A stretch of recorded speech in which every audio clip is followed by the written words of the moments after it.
Buenas tardes, gracias por asistir a estar aquí en el auditorio de CaixaForum Macaya y también muchas gracias a todos aquellos que nos siguen en el canal de nuestra web. Hoy es la segunda sesión del ciclo que iniciamos en enero sobre ¿sobrevivirá la democracia a la inteligencia artificial? Sin más dilación, presento esta sesión que se titula ¿De quiénes son los datos y qué revelan de nosotros mismos? Muchas gracias, Helga Nowotny. Helga es catedrática emérita de Estudios de Ciencia y Tecnología en el ETH de Zúrich y también es la miembro fundadora y expresidenta del European Research Council. Estefanía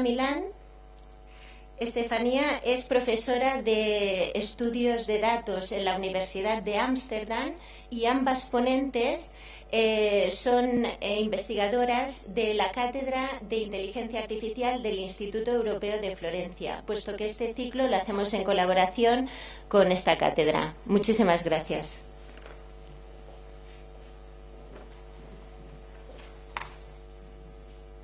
So, good evening, everyone. It is a great pleasure to be here. And as you heard, Stefania and I work already together in Florence from time to time. And so we have the great pleasure of, after our presentation, we will have a discussion between us, but we very much hope that you will then join in and discuss with us. Now, the topic of my introduction, we have a bit too much here. Yeah. So, the topic is data. You have heard a lot about data, and I will try to say a little bit about what they are, how to get them, and for what purpose. Now, what are data? Data, the word comes from Latin and it means given. So data is everywhere, given in the sense we are surrounded by data and everything can be data. But at the same time, data have to be turned into data. And how do you do this kind of transformation? We do it by looking at what can be counted and what can be measured. Because when we speak about data, we have in mind numbers, indicators, things that we can then process with artificial intelligence, with algorithms. And this is something that has happened a long time ago in history. The first artifacts we have, cuneiforms from Babylon and Assyria, were data about tax collection. They were data about trading and what the goods were worth for trading, etc. So we think it's something new, but in fact our ancestors have been using it for a very long time. And then in Europe, around the 16th century onwards, something came that people were interested and the rulers were interested in knowing the wealth of the state. They wanted to know how many people live in my empire. They wanted to know how many cattle do we have, how big is my army. And so this gave rise to statistics. And statistics builds on probability theory, so there was a development that occurred before in mathematics. But then we have these rulers who wanted to know as much as possible about their citizens. And they were especially keen in measuring the height of young men. This is some of the oldest data sets that we have in history in Europe, because a tall young man was thought to be a better soldier. And so they wanted to recruit these young men for their army, and they were measuring the height of them. So I'm mentioning this just to make a bit of historical connection, because now we feel overwhelmed by what AI does, but in fact it's always good to go back a little bit in history and see also some continuation. Now data, very often today we hear about data being the oil of the present or of the future. It's nothing like this. Data can either be gold or they can be sand. In other words, there can be lots of data, and if you don't know what to do with them, they are pretty worthless. Or they can be like gold nuggets. You can have data with which you can do something. And so data are being sold and bought very often without asking us. When you buy something, when you give your data to the providers because you want to know the navigation in your car, you rely on it because you want the car to tell you when you have to turn right or left. You are leaving your data with the provider. And you are leaving it when you go to the supermarket, and every time you pay with a credit card, which we do more and more, you leave digital traces. And some of these traces are like sand, lots of it, and very few of them can be gold nuggets. So it's good to keep this in mind, what data are. Now, data, as you gathered already from what I said, are there for a purpose. And one of the purposes, of course, is to turn them into information. Why do we want to have data? Why do we use data? Why do we collect data? We want to have information about the world, about the situation. And now, with ChatGPT, these large language models, as they are called, they are able to draw on an enormous amount of data. Your ChatGPT uses texts. Everything that is on the internet is being used to train these generative AI, these large language models. And people are worried, do we have enough text? And you can say, well, we have lots of text, but, we don't have everything in written form. So people are even creating synthetic texts to have these texts to train the model. Images. All the images that are available in the internet are being used for pattern recognition, for image recognition, and this is what is feeding these large language models. They are trained, they train themselves, this is called self-learning, and the whole process is called machine learning. And in the discussion we can speak about, what is the difference, but this is how we now use these data to turn them into information. And we are where we are because we have computational power, which is much larger than anything a generation before us had, because we have more sophisticated algorithms, and because we have all these data and more data to come. And this is what makes this technology so powerful and so impactful. Now, you have often worried, perhaps, my data privacy is a big concern. But you have to realize there are instances where it is absolutely necessary to protect your data, but to protect them in a very specific way, because you don't want your employer to know when you are sick or if you have a disease that might incapacitate you in the future. It's none of the business of your employer to know this when you are employed. And we have laws for that. But in many other respects, wanting to have your data will not make much sense because, as I said before, we have so many data that we leave in all the interactions we have with each other, with buying something, with selling something. We have data on your housing, on where you live, on where you move, etc. So it's very difficult to insist on this right of ownership of data. And even if you had such a right, you would not know how to keep this ownership to make it work. But as I said, privacy is important to guard information that belongs to you from people who have no right to know this about you. And this is very important.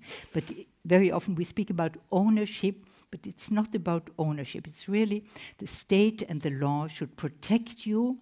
The information that should not be given to people who have no right to know about it. And with all these modeling around us, with all this information and that we can collect, we are capable in principle to build a mirror world. In principle, it is possible to have what we call a digital twin, a model of whatever exists in the world. And it is used, for instance, in medicine. If you have a genetic disease, the digital twin can collect all the information, all the data about this particular disease, and then doctors can work with it. And this is one way of using this. But it also becomes a bit more complicated when and we will speak about this in our discussion, we have an anthropomorphic tendency. What does anthropomorphic mean? We tend to treat things as though they were able to have an intention. We tend to speak to them. If you are upset with your car or with your computer or with your water kettle because it does not work, you say, "You stupid thing." You still know it is a thing, it's not a person, but you call it stupid, just like you called your little brother stupid when he made a mistake. And this is built into ourselves, and therefore with AI, and in particular, this ChatGPT, this generative AI, has been designed in a way that it makes us believe we are speaking, communicating with another human. And that's the insidious side of it, because we are lured into it. Even if it says at one point, "I cannot answer your question, I'm only a machine." Nevertheless, the way how it talks to you, you believe I'm speaking to a human. And this is our anthropomorphic tendencies. And this makes it a bit risky.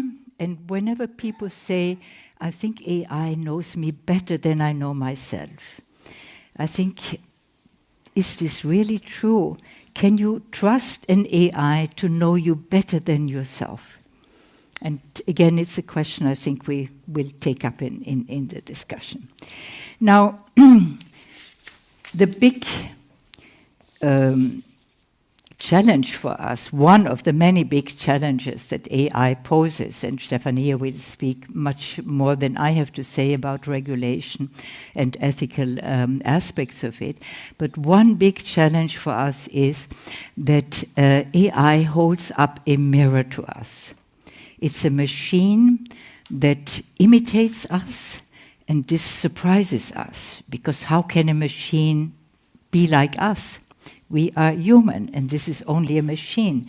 And yet, it makes more and more imitative behavior in terms of content, in terms of tone. Voices can now be your voice. You can speak to yourself with your own voice. Technically, this is possible. So it holds up a mirror to us. And what do we see in the mirror? And the big challenge is, if you look in the mirror, you see yourself, but what you see is also the question, what makes us human? What makes us different from a machine? And what is it we want to preserve at all cost because we are humans? We don't want to become like a machine. So this means we have moved on to questions that many people feel because some of the performance excuse me, is really very surprising and amazing. Even experts were surprised when generative AI came in November 2022. Experts knew that this was coming, but they were surprised how amazingly well this ChatGPT was working. And I just mentioned one example. I spoke to a friend who is a mathematician, and he was telling me he had, of course, also tried this out for a mathematical problem, and the machine did it well. It made a few mistakes, but he said, you know, I was giving it a difficult problem. Even a good mathematician would make some mistakes. But what surprised him was that the way how the machine arrived at the solution was the correct solution. But the way how the machine arrived was different from what a human mathematician would do. The steps to be taken to get to the solution. And this raises an interesting question. Is it our brain that is different from the machine?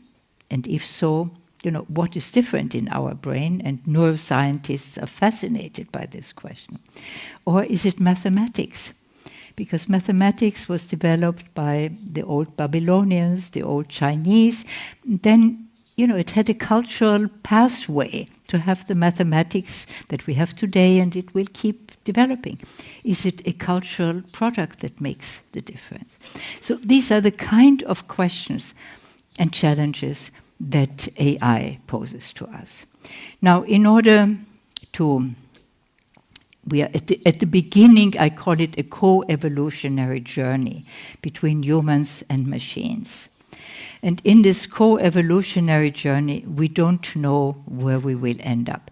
But be assured, we are not at risk to be overtaken by AI anywhere in the future.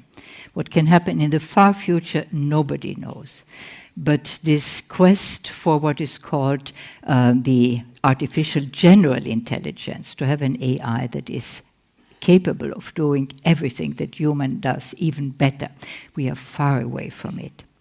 So this is not what we should worry about.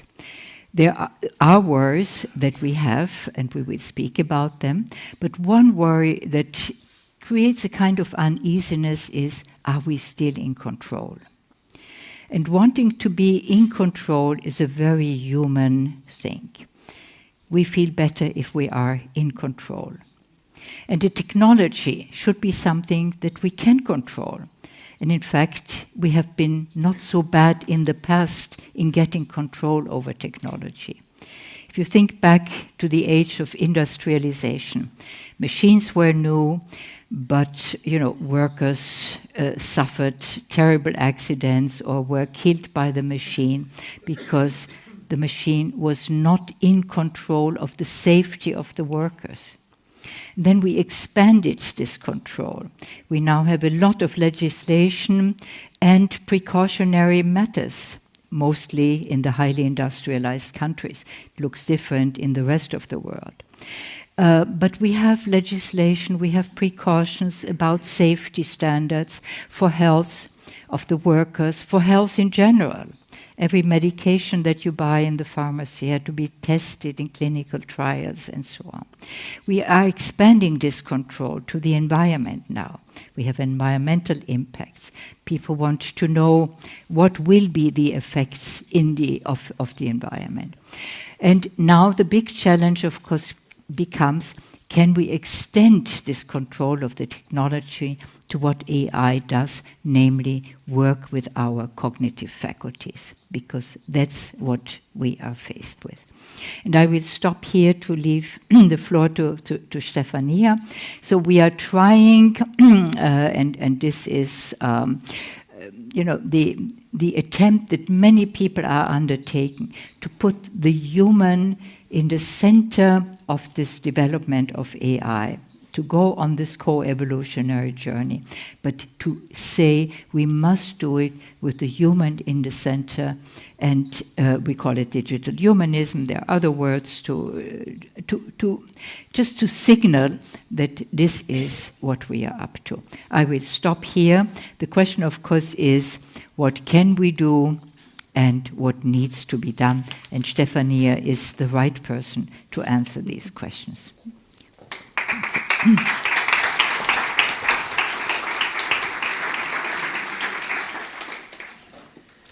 Thank you very much, Helga, for the excellent opening reflections on the currency of AI, the data, and what they do to us. And she left me with these two giant questions. I also, of course, want to thank the organizer of this evening for having us here, and all of you for being here with us to discuss what is a very exciting but also daunting topic in a way or another. So, what can we do? Are we still in control? I like that Helga ended on some positive notes. There is a lot that can be done, but also a lot that has already been done. And some adaptation might be needed to bridge the world of yesterday to the world of the present and the future, where AI has a big role to play, or is already playing, in fact, a big role. I want to pick up from there, and looking at one of the questions that were in the title of this evening. For what purpose are data collected, and what are they used for? And I want to reflect on the best system that we have today to organize society, which is the democratic system, democracy. We know it has a lot of flaws, but it's still the best that we have. And what happens to democracy when we input into the state machinery data and technology that is so powerful? So in preparing for tonight, I was thinking, okay, so can we think in terms of what does AI and data do to democracy from the citizen perspective? So citizens like me and you. And I listed a few there. In fact, I didn't know that the screen would be so tiny, so I'm going to read them for you and contextualize them a little bit. So as citizens, we should worry about the potential manipulation of information. We heard already Helga mentioning the fact that voice can be mimicked very, very well today. But also you probably have heard of deep fakes. So videos that look legitimate, they look legit content, but then in fact are absolutely fake, but virtually indistinguishable from the original material, from the original person that is portrayed there. So what happens when you input poor quality information, if not fake information, into the democratic system? While you got the manipulation of public opinion, you can even steer the result of elections. You can distort election outcomes. But then if we look, for example, at where people find information today, which is mostly social media platforms, so I don't know whether you ever thought about your media consumption, but for the most part, and there's data on that, people don't actually go to the newspaper website or to the actual old-style paper newspaper, but they consume news filtered by social media platforms, especially the younger generation. And what does this mean? That when you are on social media and you have personalization algorithms targeting the content to your preferred taste, political opinion, whereabouts, your friends' community, and all of that, then you have a society which is more and more polarized and more fragmented. So this is the first problem. Information can be more easily manipulated today than it was in the past, although, frankly, propaganda always existed, right? Second problem, you already heard something about that, the erosion of privacy. So in the moment in which we are all massively surveilled, this can have a chilling effect on, for example, freedom of expression and association. Think about a very invasive technology like facial recognition technology. A facial recognition camera, and there's many of those in public space throughout Europe, or for example also the Amsterdam airport where I travel from to come to you today. Well, a facial recognition camera is almost like walking around town with a passport, an identity card open in your forehead. So it identifies and tracks your facial features or your way of moving, matching it to an identity. And this can have severe chilling effects on, for example, the likelihood of citizens to express their preferences or their opinions in, for example, a square. And finally, there is the risk of algorithmic bias. So in the moment in which decisions are more and more made by algorithms, in law enforcement, in welfare services, in hiring, in lending, so whether, for example, you want to buy a house, are you entitled to a loan, right? There is a set of algorithms profiling you, and the computer sometimes says no, right? We know that this meme, the computer says no, then this sometimes is discriminatory. Why? Because the algorithms are designed by humans. Humans are fallible, and they translate into the machine, into the software, the same bias that they have in reading and interpreting society. So these are three classes of problems that we see from the perspective of the citizens. Citizens like me and you, but also citizens like those that form part of vulnerable groups. The poor, the disabled, the elderly, the poorly educated. And today, in fact, if you look at definitions of literacy, most of them now include also digital skills. And this results in a spike of the illiterate amongst us. Certainly none of you in this room, but if you look around probably in your circles, in your neighborhood, you might recognize some people that have some problems dealing with, for example, these machines or this software, and therefore might be excluded from operating in society. Now, from the state perspective instead, we identify other three classes of problems when AI applications are used, penetrate into the state machinery.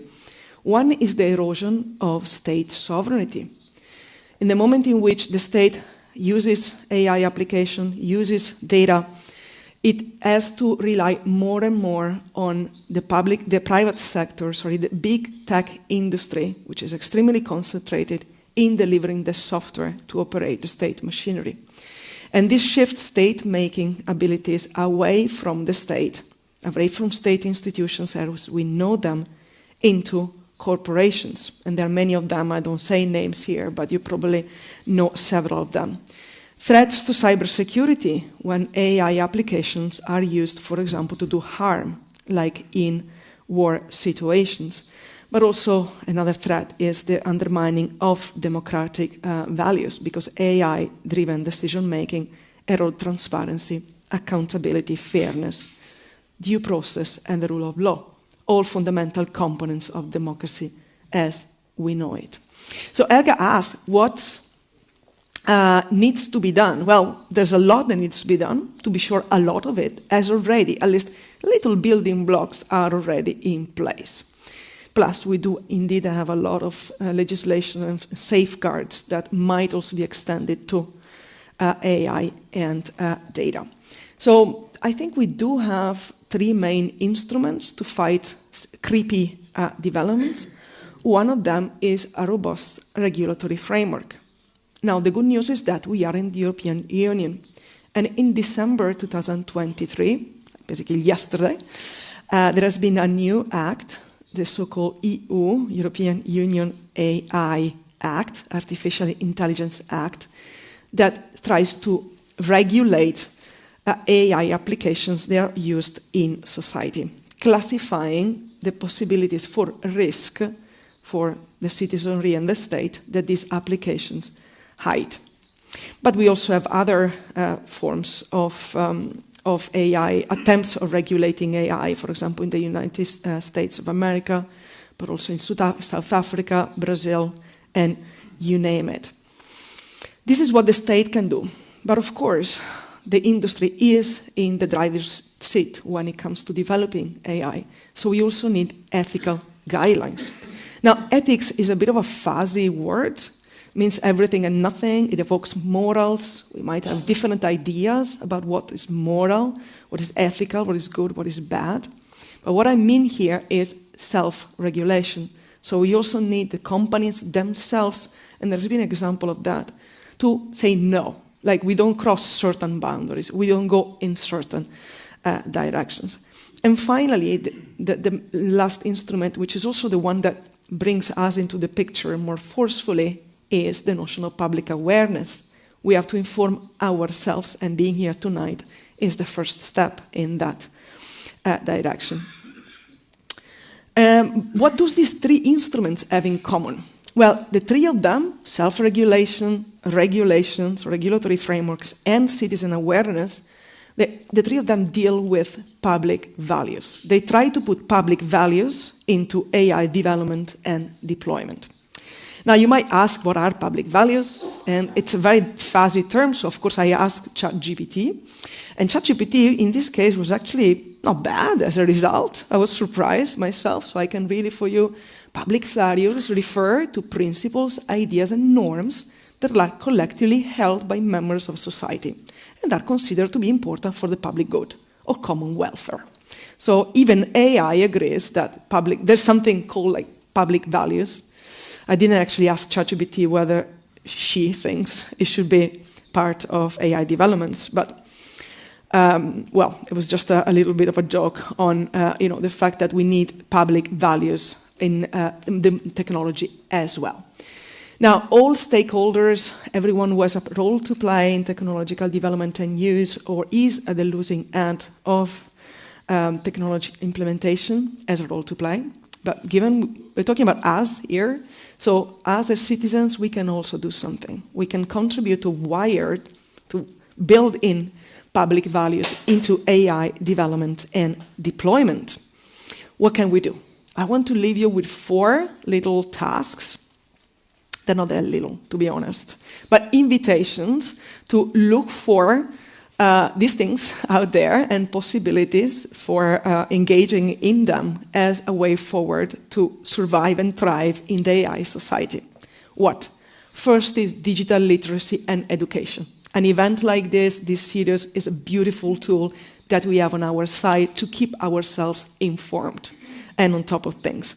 But of course here, there's also schools that have an important role to play. We teach our children to drive a bike, we teach our children to swim, we teach our children how the parliament works, we should also teach them how technology works. But it is something that really affects the entire life course of an individual. No one is excluded here. Then participation in the governance of artificial intelligence. Now, this might sound like a daunting prospect. It's definitely not very easy, but there are some low-hanging fruits there that one can engage with. For example, recently there was an open consultation at the level of the European Union, open to all of us, to have a say about the upcoming digital identity scheme at the European level. You probably have not heard of it. Don't worry, there's many of us who have never heard of it. I know about it because I'm teaching these things. But essentially, we can have a say, also from our own perspective, because we are informed citizens that have experiential knowledge about technology, about how and what we want from technology, how should technology be developed. Then monitoring and oversight, keeping an eye out for what the companies do. Keep yourself informed, which then might also result in ethical consumption. We have to make informed choices about what we want from technology and what we want from technology use. You probably have heard that sending an email, sending a message on WhatsApp has an environmental cost. These are all data that travel all over the place. So in the same way in which over time we became ethical consumers when it comes to buying, for example, fair trade goods, well, the same can also be done for technology use. There's a lot to do, of course, but this is probably a start. And I leave it at that. Thank you very much.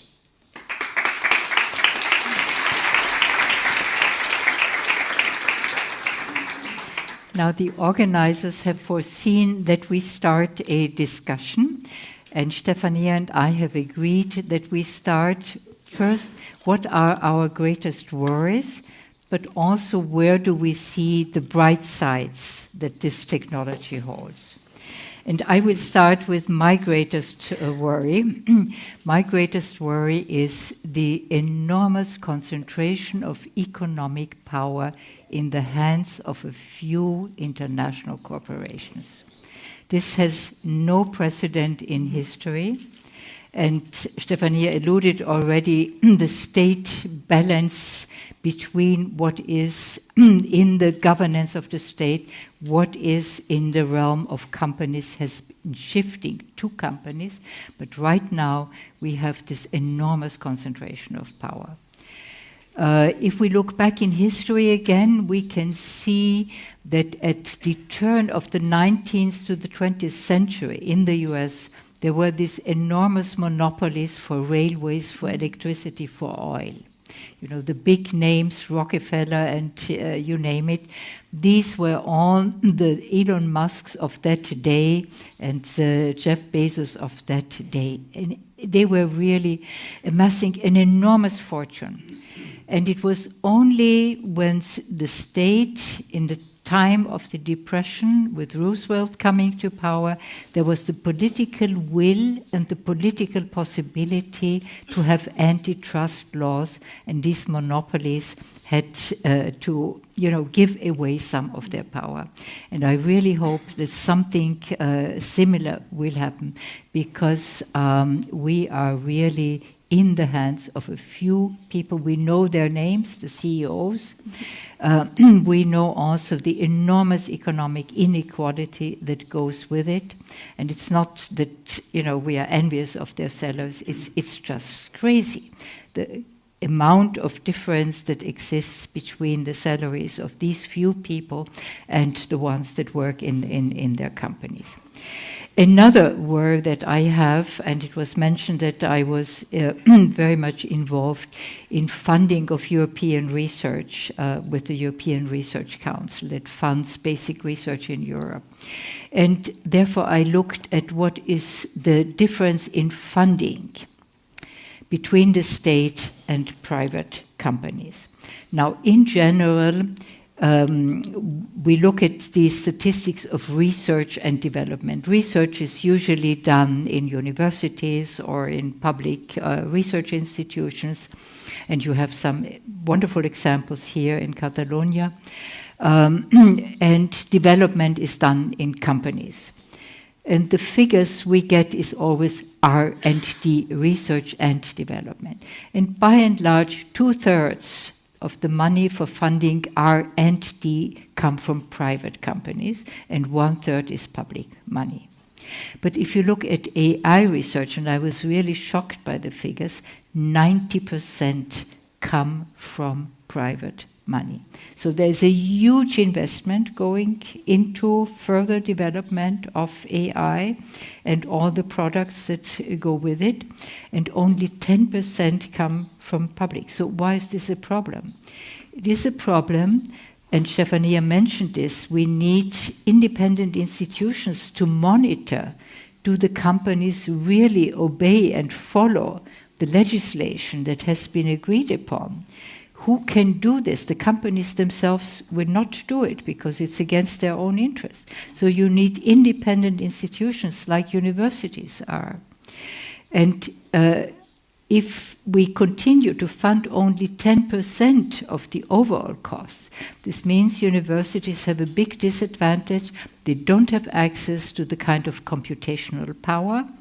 They don't have access to knowing the algorithm because the companies own the algorithms. Nobody is obliged to tell you which kind of data have they been using, let alone which algorithms are they using.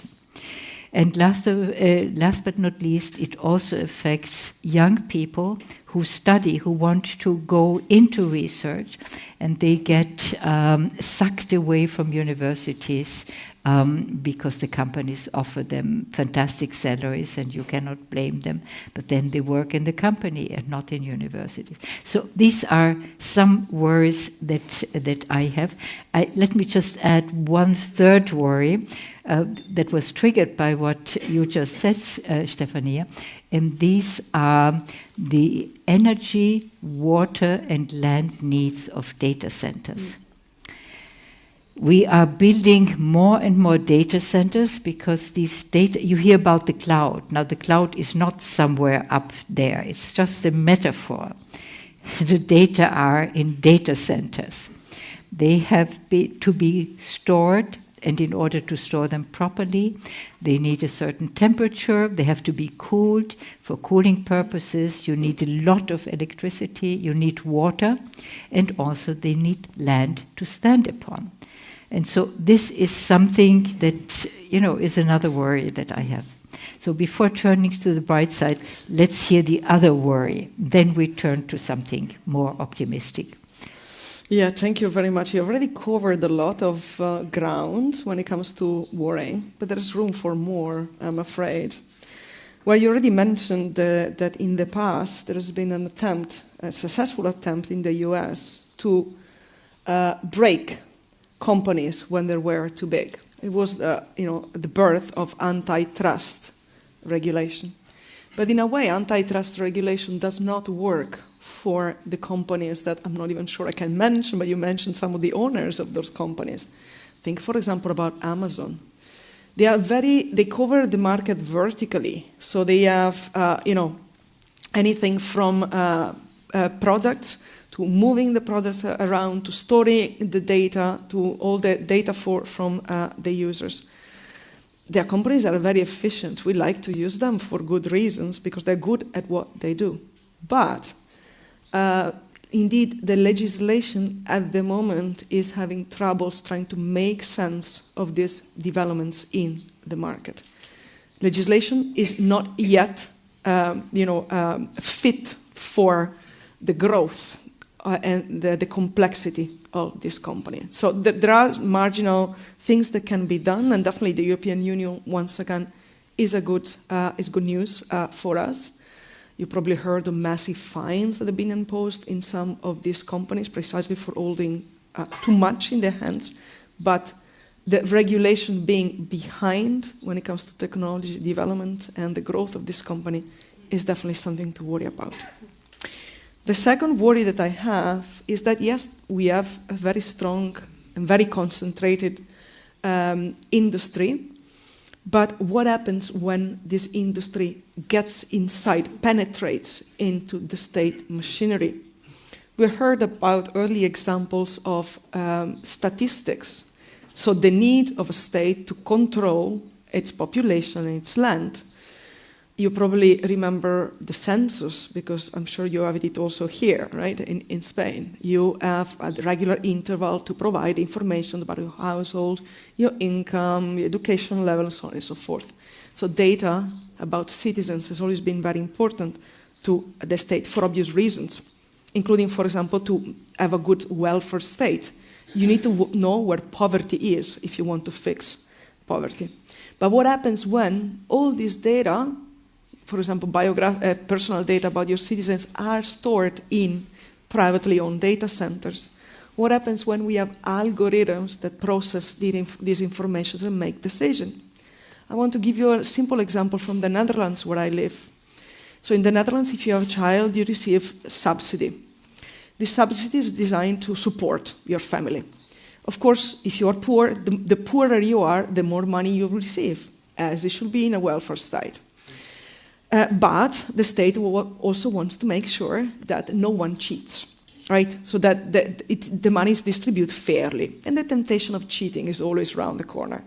So what did they do? They created a set of algorithms that were designed to detect fraud, or the likelihood to commit fraud in this welfare scheme. The problem is that the algorithm flagged, often erroneously, citizens with a second surname, which is bad news for all of you if you happen to live in the Netherlands, Because in the Netherlands, until actually a couple of months ago, only one surname was allowed, which means that you had two, you were a migrant. So people with a migrant background, people living in a low-income neighborhood, so again, the poorer amongst the poorer, and people with foreign or dual nationality. So this created a big scandal, the government had to resign, but what I want to say is that eventually, when you have a data-driven or algorithmic decision-making in the machine of the state, things can go wrong. They can go wrong also with your local officer, but at least with your local officer, you have mechanisms of redress. You can go there and say, hey, you made a mistake in the form. With the algorithm, things are a bit more complicated, and I'll leave it at that. Okay, but there is something that can be done in this case, at least. So the government had to resign. The Dutch government had to step down because it was such a big scandal. But what can be done is that we have to have something that you have in every juridical system. You have recourse. If the judge at the lowest level gives a verdict and you are for some reason not in agreement, you go to the next higher court until you end up with the Supreme Court. It's a long way, but every juridical system offers this opportunity. But with AI-based decisions, we don't have this as yet. Not yet. This is what I say, what needs to be done. And this is where also citizens come in, because you have to, say this is something that we want to have the same kind of security that our law gives us if we are caught up in a civil lawsuit. And, you have, the judge says you have to pay 10,000 euros damage. And you say, no, it's wrong, then at least you have the possibility to take it to the next level. And this is something that, we need legislation, we need something to do it. Now, some of the bright sides. I very recently was in South Africa. And this is a part of the world we usually speak about what happens in the US, because this is the home of the big companies. We speak about Europe, where we don't have big companies, but we are good at regulating. So this is at least something, and Europe is at the forefront of regulating. And then there is China. And in China, China does what the Communist Party, which is the government of China, says. So this is the geopolitical picture we have. But the world is larger than that. So, we tend to forget what is happening in the global south. And I was invited by an African Institute for Mathematical Sciences, where they collect and offer a scholarship to young people who want to study mathematics and AI to get a master's degree, so that there are local talents also in Africa. And one of the potential applications of AI on a huge continent like Africa is where they have big deficits. And this is they don't have enough teachers and they don't have enough medical personnel.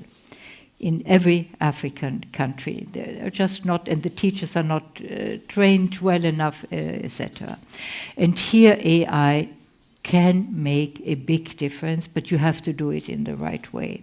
You have to do it with regard to the local culture. You cannot just take a Western way of teaching and say, now we have this app and we just send it to South Africa or to Senegal or whatever. You have to take into account the local environment, just like every teacher has to take into account. The same holds for the medical area.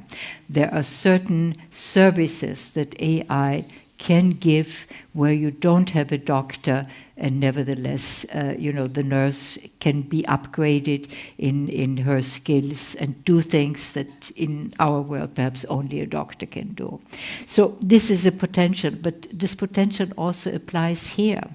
And I think ChatGPT is really challenging us the way how we teach. You can no longer just tell the students, you write this essay, because they know they will use ChatGPT, so it's useless. So you have to invent a new way of teaching. And this also applies to much of the medical world. We know that AI is much better than humans because it's trained for pattern recognition.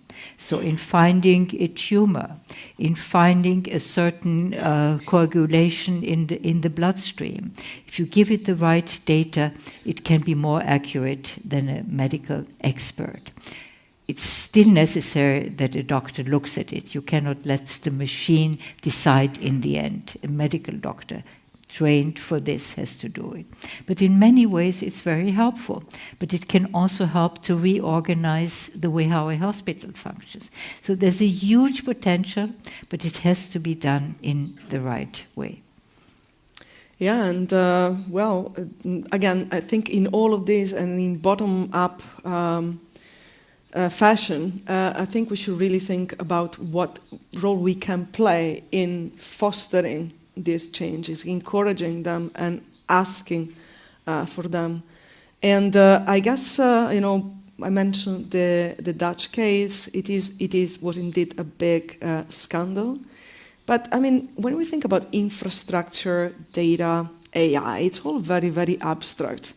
And we tend to think technology, especially if it is digital, for granted. We think it's there, it's basically like scaffolding, we don't really see it.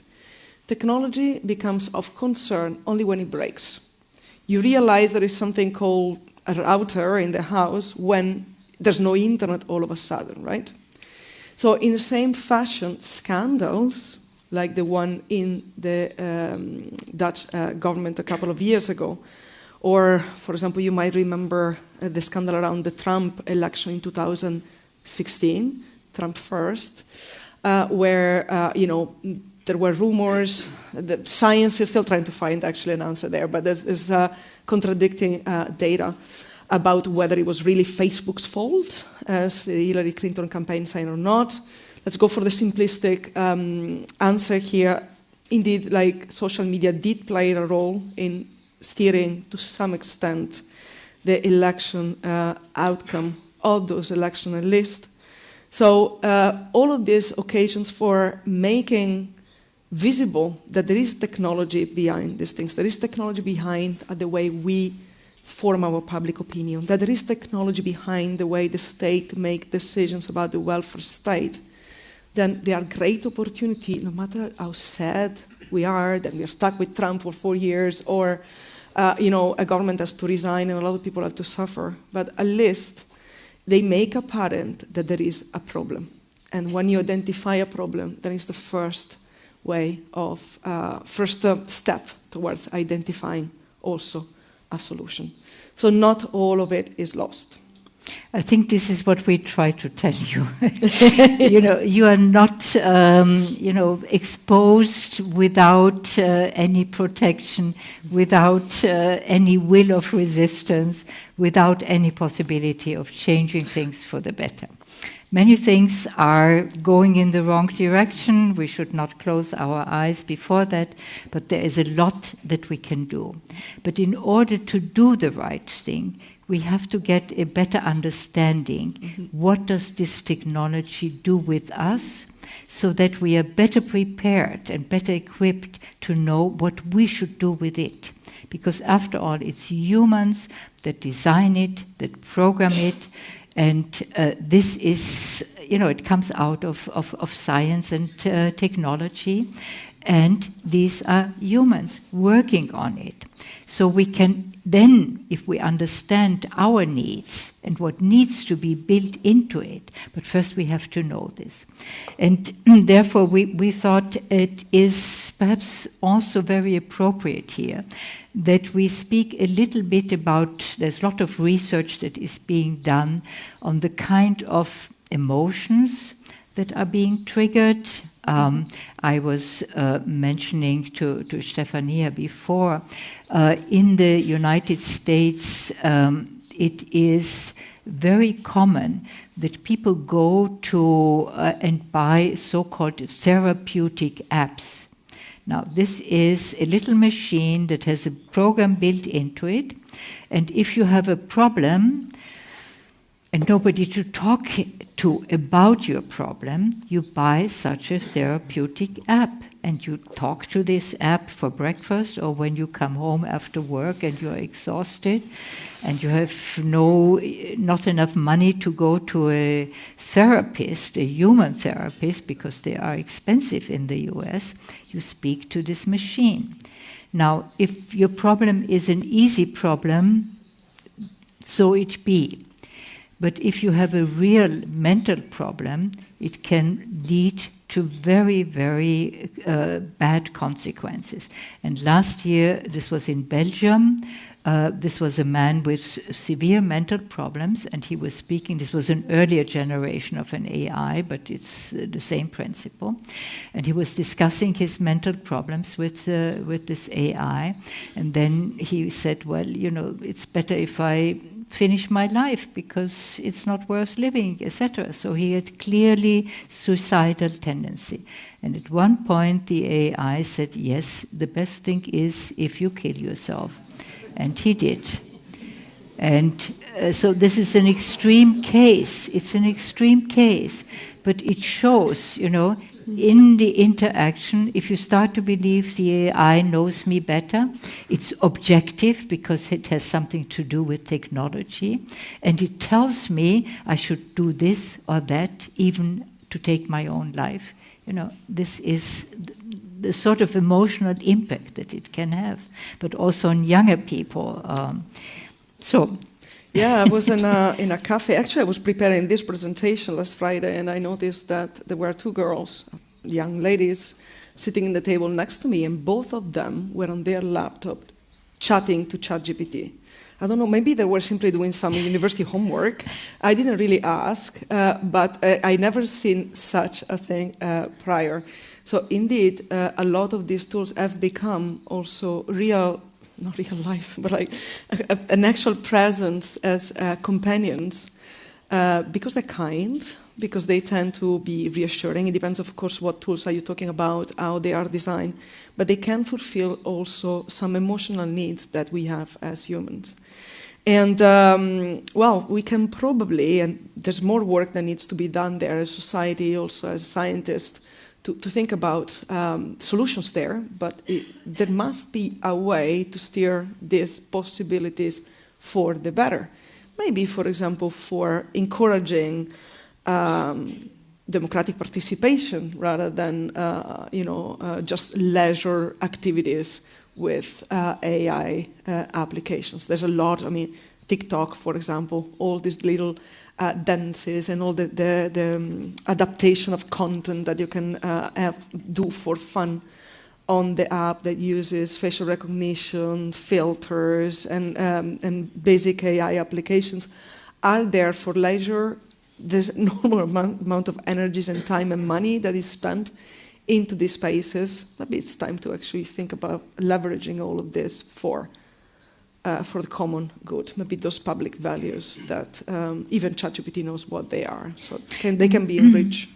Well, to stay with the topic of young people who are the so-called digital natives, so, you know, they know the latest gadgets and how to play. The 14-year-old look down on the, the older ones because they are more at the frontier of what is coming up. So you have all this, seduction that comes from the digital intimacy. And it also affects their political interests. Mm-hmm. If 40% of all the information, young people don't read newspapers anymore. They only look at social media. This is the information about the political world that they get from there. And even if they know that it may be wrong, they still go to these sources. And this poses a big problem, how can we wean them from there? Mm-hmm. Now, there are some news, for instance, the Austrian television is using TikTok as a way to get young people interested. but I don't know how well it actually works. So there are some attempts to get young people, to get them interested in politics, because these are the citizens of tomorrow. And if they don't know how democratic institutions function, they are not very likely to participate in the political process. So, I think we also have to look into that direction.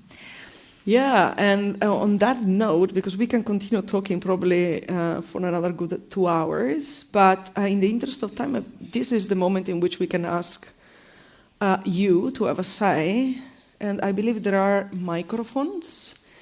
And so the way we would like to organize this, so you can raise your hand, those two beautiful people here are going to come to you. It would be nice when you say, when you ask your question, if you just identify yourself with a name. You can even make it up, but so that we know whom we are speaking to, roughly. And then we group 3 questions, and then we have a round here, and then we go back to the room. Anyone wants to break the ice? And please speak in Catalan, because we have these wonderful earphones here, so we get the translation.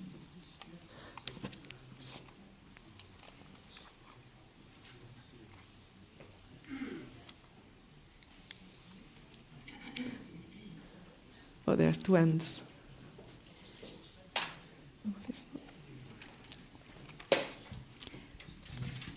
Hola, sóc l'Assumpció i a mi m'agradaria saber quin organisme els hi sembla que podria regular la intel·ligència artificial i l'aplicació de la tecnologia en general, a més de la legislació d'Europa i la legislació tan feble que té als Estats Units.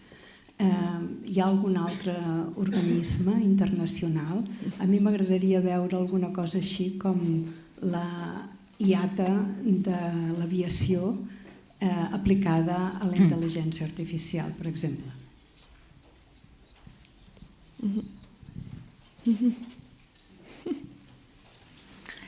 Yes. Shall we just go through more? Sorry. So we can already see there's excitement about this question, but yeah, let's give the room to more people, and then we come back here. Sorry.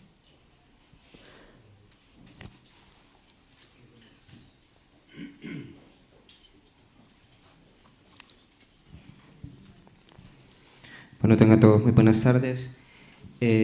Bueno, mi pregunta iba enfocada porque mucho se habla respecto a las legislaciones y la regulación que debería de tener el uso de estas alternativas digitales, en este caso la inteligencia artificial, pero muy poco se dice de cuáles deberían de ser estas regulaciones éticas que deberían de tener para el uso, en este caso, de la democracia.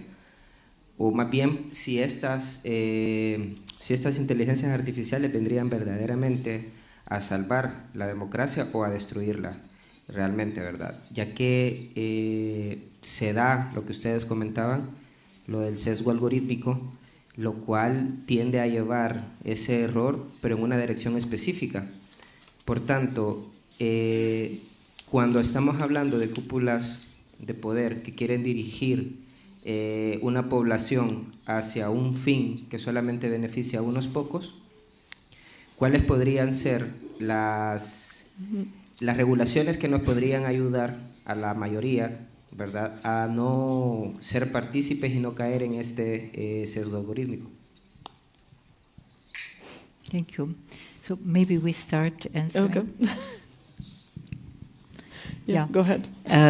Yeah, well, I start answering both the first and second question, and then Stefania puts in her expertise.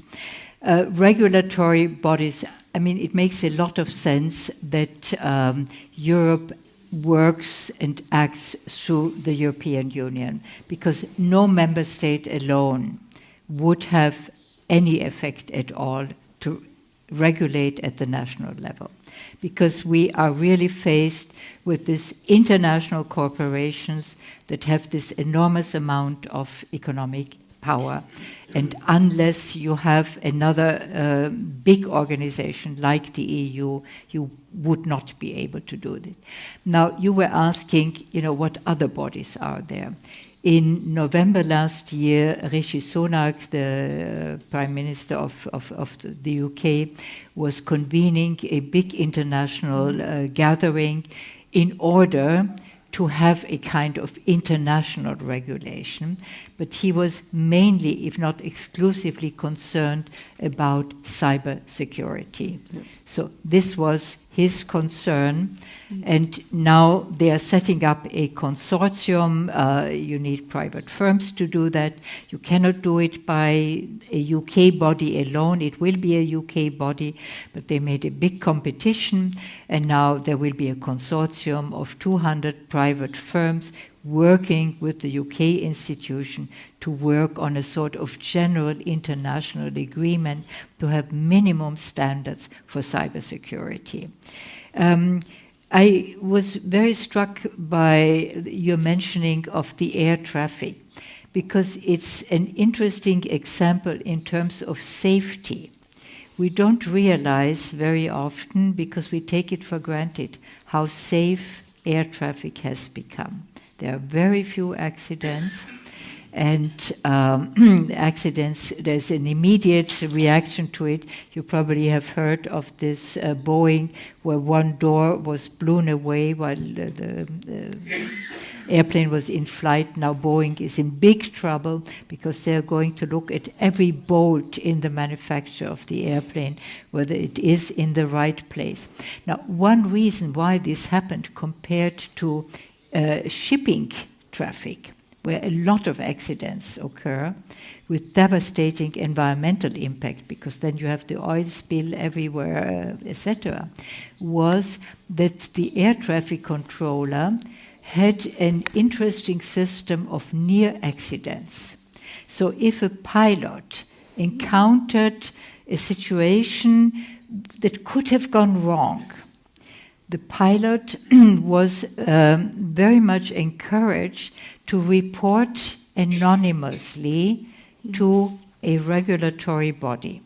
So the pilot came back shaking a bit because it was nearly an accident, was very happy to be on the ground, but immediately went to pick up the phone to dial the number, and then spoke with the experts in this agency who were questioning, and what was the height, and what did you do, and so on. So they collected all this information, and they were able to make air traffic safer, both in terms of the material but also the behavior of the pilots.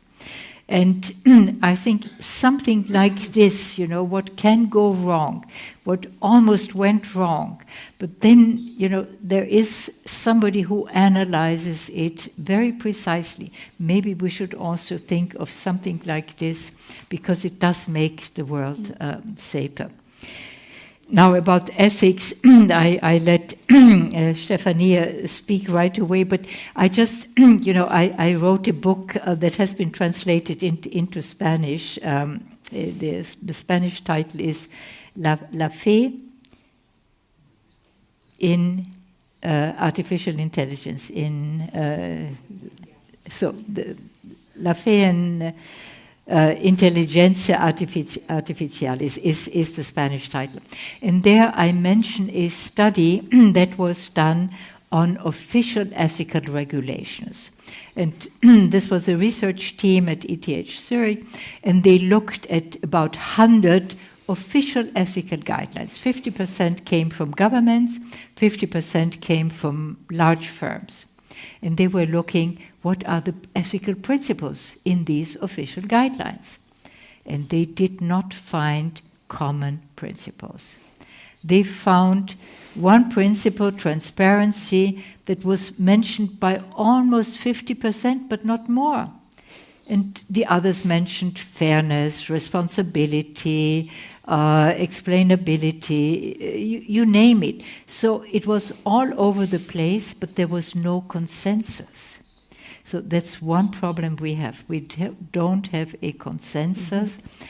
Which are the ethical principles that all are important? Yes, but what you do if all are important? Where do you start working? And then there are technical problems in translating. Let's take the example of fairness. I think everyone in the room agrees an AI should be fair. But now we start to discuss what is fairness? How do we define fairness? And we will come up with very different, many answers. All of them are right, but how do you translate this to a machine? And you have to be very precise what you tell the machine. This is the definition of fairness, and the definition has to be sharp and defined. Then you discover, no, I did not mean this, because the outcome, be careful what you wish for. We have not thought about it. In this case, it's not fair. So this is the technical difficulty in doing it. And I stop here. Yeah, thank you very much for the questions. Very interesting. So the one by Asunción. There are several, actually, other examples, other countries beyond the EU and the US trying to regulate AI. I think the place to look at the moment is Brazil. I have no time now to get into the nitty-gritty, but there's experts who are working on that over there, and I think it's quite interesting. In part, it's a bit of the Brussels effect, so the attempt to copycat whatever comes out of the European Union. But they're going a little further there. But of course, I mean, it is being developed as we speak, and there's also still space for things to get watered down, go wrong in a variety of manners. But let's hope that they're going to bond well for citizens over there. Concerning the idea of having a sort of unified body to regulate AI, it's an interesting idea, but the problem is that there's really too much that is, that we mean when we speak about AI. So AI is such a generic term today, and we fit in everything from, AI for transportation, AI for health, AI for learning, AI for whatever. So it's a bit difficult, if not impossible, to try to, I think, come up with an organization which is not sector specific. Because whatever is valid maybe for the health sector is not valid for the transportation sector. And then you run into the problem of what is ethical. Defining what is ethical is not easy in any case, also because it really is grounded on local cultures, preferences, even religious values, right? Whatever made us the society that we are today, the social norms, that by the way, also evolve over time. So there might be different perspectives on what is ethical, but it's definitely a bit easier to try to at least tackle problems in a sort of sectorial manner. You might have a lot of similarities, but there's also substantive differences between applications in different sectors. One way maybe to go is with the sort of treaties, with this kind of guideline-based approach, where you have the industry coming together, as Helga just mentioned, trying to define minimum standards. The problem is that these standards then, when you let the industry define them, well, they're going to try to define them in a way that doesn't harm their profit, because that's what they do for a living, and it makes sense. And the risk is, by the way, that these guidelines have no teeth. They can hardly be implemented. They're like, beautiful statements of values which don't find any concrete application in reality or in the technology. What has been called the ethical washing, similar to the greenwashing, the attempt to kind of cover up things with a sort of thin layer of ethical principles that at the end of the day mean very little for us. Wherever there is something that is being done is in the the actual technology standards. Now, we tend to forget what technology standards are, but an electricity plug is a standard. So the fact that we have 220 volts going in Europe, traveling into the electric line, whatever. Grid. Great, thank you. So that's a standard, right? So that if I come to Spain with my whole hair dryer, then I can plug it in and I don't blow up the house. When standards are actually gone wrong is in the definition of many holes and what size, shape the holes have to have. But this is an example of what standards are. Standards are, for example, what allows the internet to work. The internet as a network of networks is interoperable because there are standards. So these standards also exist for artificial intelligence applications. And these are being defined as we speak. And this is really where it would be very interesting to have more citizen interest. Because these are transparent processes, they are very boring, they are tedious, they are extremely technical. So we have to be happy if there are civil society organizations working on digital rights that act there on our behalf. But there are these organizations which are international. The International Telecommunication Union, which is the one that was born to regulate the telegraph, is now intervening in AI. It's part of the United Nations. The ISO, that you probably heard about, the Internet Engineering Task Force, all these organizations are actually the quintessential regulatory is a big word, but anyway, coordination organizations that allow technology to work. So in a way, we already have some of the instruments. We just have a lot of work to do, I would say. And then to the question about the ethical principles, ethical regulation for the use in democracy, there's definitely a lot more work to do. And there's no consensus, as Elga mentioned, but then I think it's what is very interesting to do now as an exercise is to ask ourselves, what are the boundaries, what is acceptable for me as a citizen to have in my public space, in my state, in my government.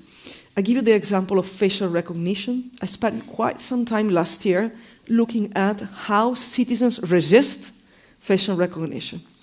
And we also use art for that, because how do you make complex technology palatable, understandable to people like us? We are not, I don't know, maybe you are, but we are no engineers, right? So how do you make the functioning of technology apparent to people? Art is a great help. We did a nice experiment with artworks that show citizens how certain technology works, and then allowed people to explore what were their feelings, their fears, but also their policy preferences.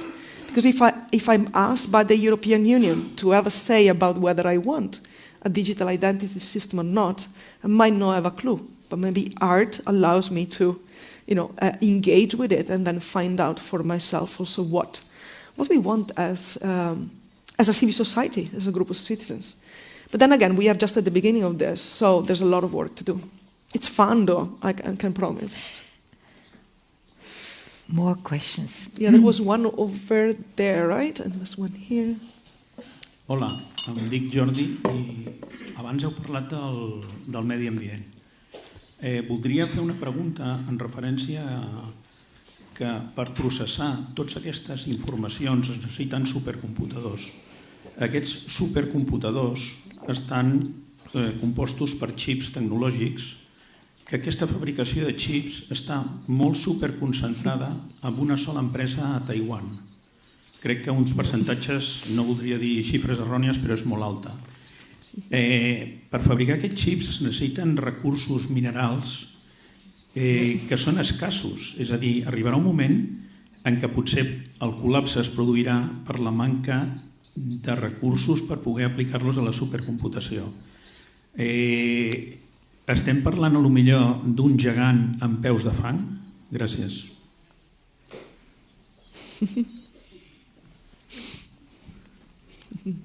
One more question, perhaps? Yeah. Okay. Oh, hi. My name is Claudio. I work for a fund that supports civil society that is addressing the problem, the impact of technology on democracy. So this conversation was very, very interesting to me. So I had two questions. First of all, if in your research you have identified a role that Spain can have in tech governance, because there are some interesting elements. For example, here in Barcelona, there's been a lot of experiment on data ownership. We have in Sevilla now the Center for Transparency of Algorithms. So if you have an idea of the role of Spain in the governance. And also about the point on civic participation on tech governance, I would say, like broader than AI governance. I'm a little bit skeptical about the consultation process, in the sense that, of course, it is hard to, it is technically easy to participate, it is hard to give concrete inputs, and also the problem is how they are taken by the Commission. So I was wondering if you have other examples of how citizens can contribute to shape up the governance in Europe. Thanks. Yeah. Maybe I take the first question, looking at the watch, and you take the second question. Now, I think you described a real problem. It could happen, but it is not given that it will happen, partly because people are working, knowing the problem, people are working. Can we develop new chips that will overcome the boundaries that we face to now? Nobody knows whether this will actually happen. So it's an open question. But I would say it is like with many other uncertainties. Things can happen, things can go very wrong, and we may wake up tomorrow and find ourselves in a supply chain crisis that leads to a severe curtailing of what we are used to.